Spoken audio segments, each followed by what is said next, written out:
Locked station gates and long bus queues face thousands of commuters this morning. On a good day, 490 tubes run during the rush hour. Today, there were just 90.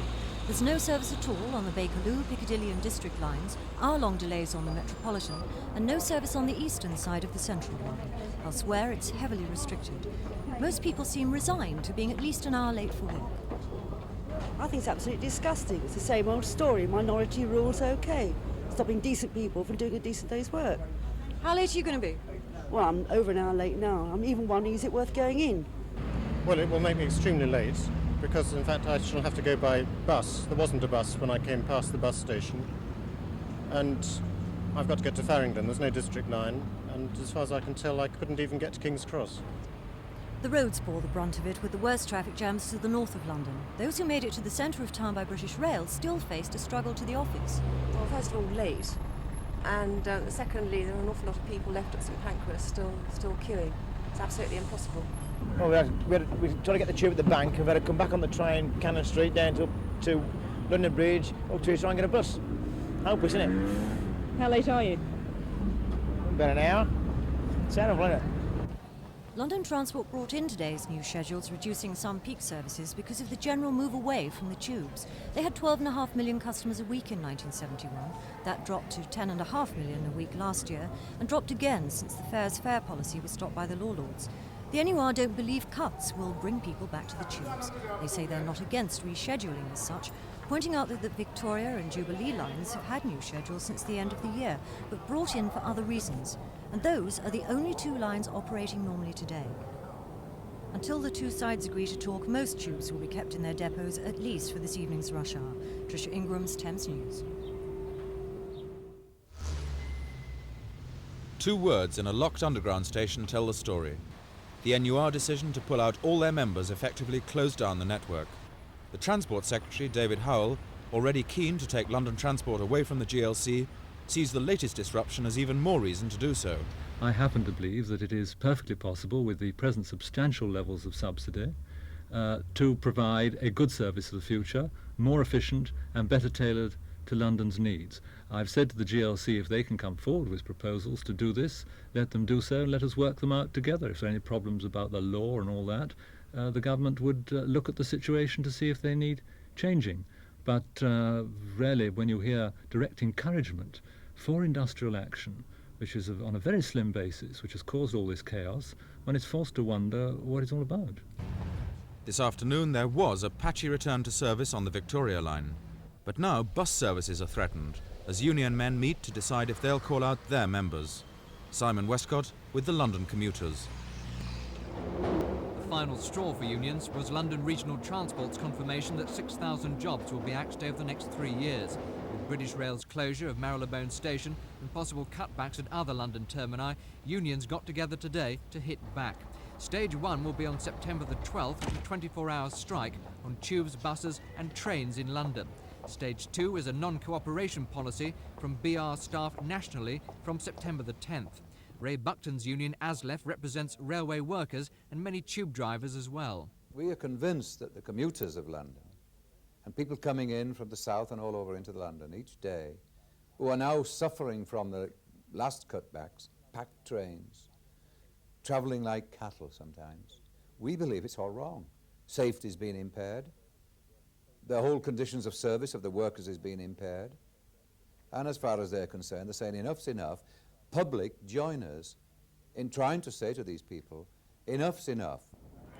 The decision means that for the first time there'll be national action on what unions say is the government's attack on transport services in London. LRT, now themselves under the control of Whitehall, say as far as they're concerned, that's rubbish. There is no hit list of stations to be closed. If anything, with the great success we have of passengers riding on the Underground Railway, we need to run more trains rather than less. I'm afraid the unions have completely understood, and I would like the citizens of London to know that the rail services here on the Underground are in no way under threat. We're doing tremendously well, better than we've done for the last 10 years. Transport unions say they'll call off their action if British Rail and LRT here agree to talks on the basis of no job losses and no service reductions. So far, no talks are scheduled. This is Steve Clark at London Regional Transport in Victoria. The East London line is an unlikely setting for a strike that threatened to paralyse the entire underground system.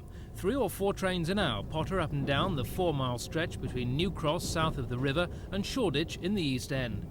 The drivers on the East London line are used to the quiet life, and today, even though the NUR risked a £250,000 fine over a principle involving them, they snubbed the union and went back to work. This is what caused all the trouble, a television monitor that allows a driver to see if the platform's clear before he moves off. It used to be a job done by a guard, but the drivers have accepted the inevitable march of technology and agreed to single-man operations. Among those drivers is Ron Cunliffe. Myself, I come in work this morning because I've got a family to keep. I've got a 19-month-old baby boy, I've got a wife, I've got a home, I've got to pay bills. And I don't think I can live on £1 a day strike money. I don't think any man can. The High Court decision outlawing the strike because a ballot of members hadn't been held was also a powerful factor in persuading Ron Cunliffe and other drivers to ignore their union's instructions. I mean, what about us fellas? Don't we have a say in it from now on? The way I feel about it, give us a ballot, and then we'll see what goes on. The question of a ballot is now immaterial to the drivers of the East London line. Faced with the choice, they voted with their feet. This is Ken Andrew on the East London line for Thames News. The government are portraying this as a little local difficulty, something London Underground must sort out for themselves. But backbench MPs, victims of the tube strike themselves, are beginning to get restless. They say London Underground's management are letting the tube drivers walk all over them, and it's time to get tough. LRT should discipline those who have been responsible for this disruption today. It's a wildcat strike, and LRT are responsible to their commuters, their passengers, to do something. The management must win this dispute. LRT is having literally billions of pounds of taxpayers' money poured into it. It must be run by management on behalf of the public interest. The trade union legislation doesn't help in this case. The legislation only helps in the case of an official stoppage. Is there nothing you can do? Could you not discipline the drivers involved? You know who they are now. We don't know who they are, we know who 1 or 2 are, and yes, we could create some martyrs, but we don't judge with negotiations starting as to that to be the right thing to do to set that sort of mood. Just how long Dennis Tunnicliffe can afford to take that view is hard to gauge. Talks with the men's union are planned for later this week. He's obviously hoping they can help bring an end to this unofficial action. But though unofficial, it has received massive support. 4 stoppages in 7 weeks may not be the end of it. Barbara Long, Thames News. For hundreds of thousands of Londoners, foot power was the only way of getting to work. Commuters took to the streets like armies to beat the strike. I've been walking for about half an hour. Do you mind walking? No, I don't mind. Perhaps better than the tube? Yes, it is actually. The other alternative was to go by bus, but scenes like this were common. How long have you been waiting for a bus now? About 25 to half an hour. Is it causing you a lot of inconvenience, the strike today? Far too much inconvenience, yeah. It's been a complete nightmare, really. When buses did arrive, it was almost impossible to get on. And with extra traffic in central London, bringing the average road speed down to 3 miles an hour, it was probably quicker to walk. Most tube stations were closed, although with a few trains running, some people were lucky. Well, it's been packed more than anything else. It's been really squashed. No air in the trains or anything. But the strikes look set to continue. 2 more are planned, one next week and one the week after. Tube trains are running normally today, but all that could change tomorrow if drivers take unofficial action. Some of their leaders are understood to be pressing for a walkout. It will be the 5th 24-hour stoppage since the men's pay dispute began. Officials of the Train Drivers Union ASLEF are urging the rebels to defer any more disruption until after their executive has discussed the dispute. Those talks are also due tomorrow. The executive could order a strike ballot in support of the claim for a £64 a week pay rise. Union leaders have rejected London Underground's £30 a week offer. Management have said they won't bow to unofficial action. If the unions have their way, the Underground will be at a standstill within weeks in protest of the loss of 1,000 jobs. But Thames News can reveal The tube managers are so determined to introduce the new working arrangements, they'll suspend and even sack staff who don't cooperate. Tonight, the Underground's Passenger Services Director, Ian Arthurton, sent this letter to staff, saying the company would respond very strongly to industrial action.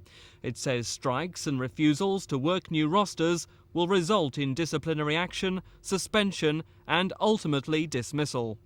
I believe we have to protect the public, and we have to make it clear that if people do go on strike and break their contracts, then there are consequences that could follow from that.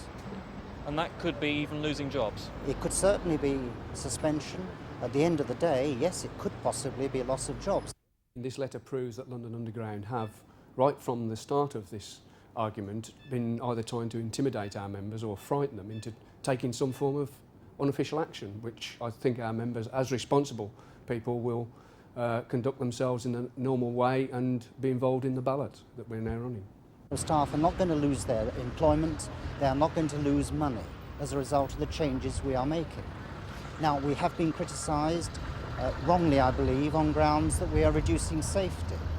We have in fact, over the last year, invested something over £100 million in making our stations safer places. Mass meetings have overwhelmingly supported strike action. Ballot papers were being sent out today. Voting starts on Monday. The result should be known on April the 29th, and the first 24-hour strike is expected the following week, probably Tuesday, May the 7th or the following day. The rail union, RMT, say they expect a big vote in favour of strike action. All London's tube passengers can do is hope some sort of agreement's worked out before we all have to suffer. This is Mike Pearce at London Underground headquarters for Thames News. 5.